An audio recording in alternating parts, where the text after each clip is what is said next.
여러분 평안하십니까?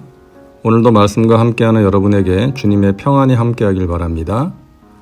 오늘 말씀은 출애굽기 7장부터 12장입니다. 먼저 말씀 개요입니다. 오늘 우리가 7장부터 12장까지 보는 이유는 하나님께서 애굽에 내리신 10가지 재앙이 기록되어 있기 때문입니다. 먼저 7장 1절부터 7절은 하나님께서 모세에게 바로에게 가서 이스라엘 자손을 그 땅에서 내보낼 것을 말하라고 다시금 명령하시는 내용이고, 7장 8절부터 13절은 모세가 바로 앞에서 지팡이가 뱀이 되게 하는 장면입니다. 7장 14절부터 25절까지는 첫 번째 재앙인 나일강이 피로 변하는 재앙, 8장 1절부터 15절은 두 번째 재앙이죠. 개구리 재앙, 8장 16절부터 19절은 세 번째 재앙인 티끌이 이가 되는 재앙, 8장 20절부터 32절은 네 번째 재앙이죠. 파리 재앙, 9장 1절부터 7절은 다섯 번째 재앙인 악질로 인해 가축이 죽는 재앙, 9장 8절부터 12절은 여섯 번째 재앙인 독종, 그러니까 악성 종기가 생기는 재앙, 9장 13절부터 35절은 일곱 번째 재앙인 우박이 맹렬하게 내린 재앙입니다. 10장 1절부터 20절은 여덟 번째 재앙이죠. 메뚜기 재앙, 10장 21절부터 29절은 아홉 번째 재앙인 흑암이 임하는 재앙입니다.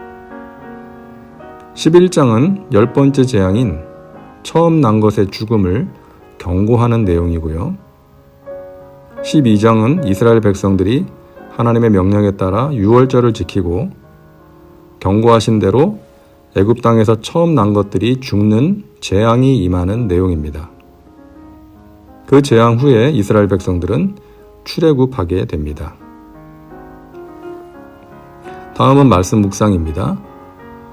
오늘 말씀은 하나님께서 애굽에 내리신 10가지 재앙입니다. 하나님께서 모세를 통해서 내리신 10가지 재앙의 목적은 무엇일까요? 물론 완악한 바로를 꺾으시고 이스라엘 백성들을 구원하시기 위함이었지만 구체적인 의미를 살펴보면 다음과 같습니다. 첫째로 하나님의 능력을 온 천하에 나타내시기 위해서였습니다. 9장 16절을 보면 하나님께서 모세에게 이렇게 말씀하십니다. 내가 너를 세웠음은 나의 능력을 내게 보이고 내 이름이 온 천하에 전파되게 하려 하였음이니라. 하나님께서 모세를 세워 기적을 행하신 이유는 하나님의 이름을 드러내고 하나님의 능력을 나타내기 위함이라는 것이죠. 8장 19절을 보면 애굽의 요술사들이 이렇게 말합니다. 요술사가 바로에게 말하되 이는 하나님의 권능이니이다. 애굽의 요술사들도 지팡이로 뱀을 만들었고요. 나일강 물을 피로 만들었고 강에서 개구리가 올라오게 하는 요술을 행했습니다. 하지만 세 번째 재앙인 티끌이 이가 되는 재앙 앞에서는 이것은 하나님의 권능이라고 인정을 한 것입니다. 완악하게 저항하던 바로도 나중에 결국 항복 선언을 하죠. 12장 31절과 32절입니다. 바로가 모세와 아론을 불러서 이르되 너희와 이스라엘 자손은 일어나 내 백성 가운데서 떠나 너희의 말대로 가서 야훼를 섬기며 너희가 말한 대로 너희 양과 너희 소도 몰아가고 나를 위하여 축복하라. 처음에 모세를 만났을 때 바로는 야훼가 누구냐고 말했습니다. 애굽은 여러 신을 섬기던 다신 국가였고 바로도 그 신들 중에 하나로 추앙받았습니다. 그래서 자신도 이제 신들 가운데 하나인데 그 애굽의 신들의 목록에도 없는 야훼라는 신을 왜 내가 인정하고 그의 말을 따라야 하느냐고 말했던 것이죠. 그러나 바로는 결국 하나님의 권능 앞에 무릎을 꿇고 자신을 위해 복을 빌려 달라고 말한 것입니다. 둘째로 하나님의 진노와 사랑을 나타내시기 위해서였습니다.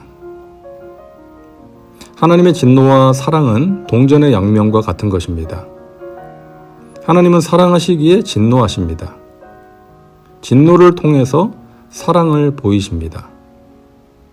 무슨 말인가 하면 하나님께서는 애굽 사람들을 향해서 진노하셨는데 그 진노는 하나님의 백성들에게 있어서는 사랑의 표현이었던 것이죠.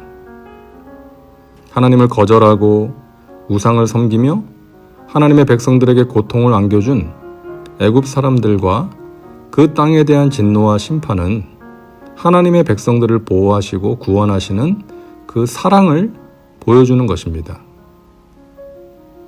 창세기 12장을 보면 하나님께서 아브라함에게 주신 언약이 기록되어 있죠. 그때 이런 말씀을 하셨습니다. 너를 축복하는 자에게는 내가 복을 내리고 너를 저주하는 자에게는 내가 저주하리니 땅의 모든 족속이 너로 말미암아 복을 얻을 것이라 하신지라. 지금 하나님께서는 자기 백성 이스라엘을 저주하고 있는 애굽 백성들을 저주하십니다. 아브라함에게 주신 언약을 실행하시는 것이죠. 그리고 언약의 실행을 통해서 당신의 백성들을 향한 사랑을 나타내시고 또 하나님을 거절하고 하나님의 백성들을 억압하는 세력들에게는 진노를 나타내신 것입니다. 셋째로 거짓 신들을 심판하시기 위해서였습니다. 10가지 재앙은 당시 애굽 사람들이 섬기던 신들에 대한 심판이었습니다. 첫 번째 재앙인 피의 재앙은 당시 애굽 사람들의 생명줄이었고 그들이 하피라는 신으로 섬긴 나일강에 대한 저주였습니다. 두 번째 재앙인 개구리 재앙도 마찬가지였습니다. 애굽 사람들은 개구리를 헤케트라고 부르며 신으로 숭배했다고 합니다.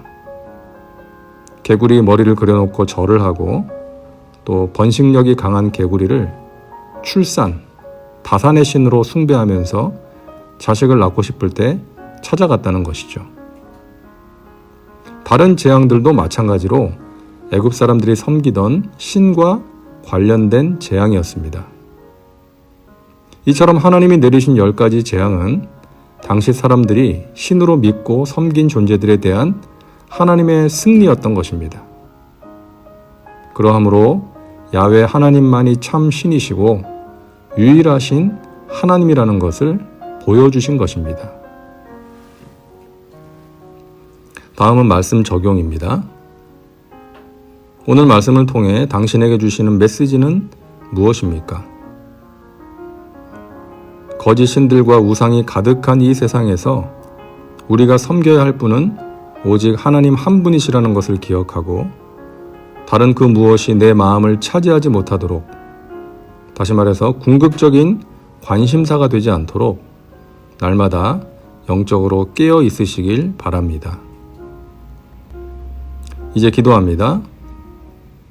사랑과 은혜가 풍성하신 하나님, 오늘도 말씀과 함께 살게 하시니 감사합니다. 애굽 사람들이 섬기던 거짓 신들과 우상을 권능으로 물리치신 하나님을 찬양합니다. 오직 야훼 하나님만이 참된 신이시오 유일하신 하나님이심을 믿습니다.